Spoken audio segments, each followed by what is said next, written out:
To Agrivision. రైతులందరికీ నమస్తే అండి. మన తెలుగు రాష్ట్రాల్లో మిరప సాగు చేసే ప్రతి రైతుకి ఎదురయ్యే అతిపెద్ద సమస్య ముడత. అయితే ఈ ముడత ఎన్ని రకాలు, ఇది ఎలా వస్తుంది, దాన్ని ఎలా కంట్రోల్ చేయాలి, ఇవన్నీ ఈ వీడియోలో చూసుకుందాం. ముఖ్యంగా మిరపలో ముడతను ప్రధానంగా 3 రకాలుగా గుర్తించవచ్చు. ఒకటి పై ముడత, రెండోది కింది ముడత, దానితో పాటు ఇంకోటి బొబ్బర ముడత. అయితే ఈ పై ముడత అనేది తామర పురుగు లేదా త్రిప్స్ లేదా నల్ల తామర పురుగు వల్ల వస్తుంది. సాధారణంగా ఈ తామర పురుగులు ఎఫెక్ట్ చేయడం వల్ల దొన్నెలాగా తయారై పైకి ముడుచుకుంటాయి ఆకులు. దాంతోపాటు కొద్దిగా ఆకులు కూడా ఎరుపు రంగులో కనపడతాయి.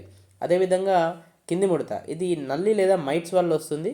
ఈ కింది ముడత వల్ల బోర్లేసిన పడవ షేప్లో ఆకు అనేది కిందికి ముడుచుకుంటుంది. అదేవిధంగా ఆకు వెనక భాగం కొద్దిగా రాగి రంగులో కనబడి పెలుసుగా ఉంటుంది ఆకు.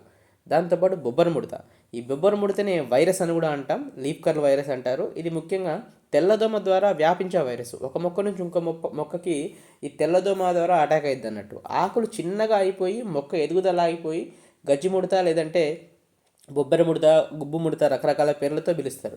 అయితే ఈ 3 రకాల ముడతలు కూడా సాధారణంగా మన తోటల్లో కనబడినప్పుడు ఉధృతిని బట్టి మనం రకరకాల కాంబినేషన్స్ కలిపి స్ప్రేయింగ్ చేసుకోవాలి.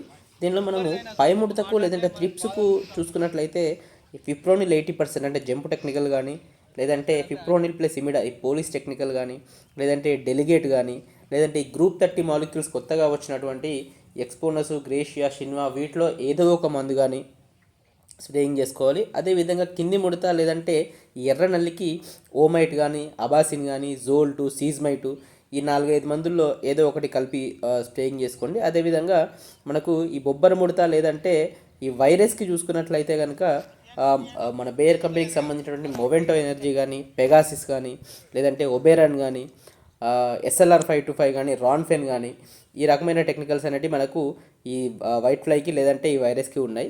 ఈ పైన చెప్పిన టెక్నికల్స్ ఏవైతే ఉన్నాయో వీటిని మన చేలో ఉన్నటువంటి లేదంటే మన తోటలో ఉన్నటువంటి పురుగు యొక్క ఉధృతిని బట్టి, లేదంటే మనకు పై ముడుతుందా, కింది ముడుతుందా, బొబ్బర ముడుతుందా, ఈ ఉధృతిని బట్టి మన కాంబినేషన్ అనేది సెట్ చేసుకోవాలన్నమాట. వాటిలో నుంచి ఏదో ఒక మంచి కాంబినేషన్స్ మనం తీసి స్ప్రేయింగ్ చేసుకుంటే ఇవి మనకు కంట్రోల్లో ఉంటాయి.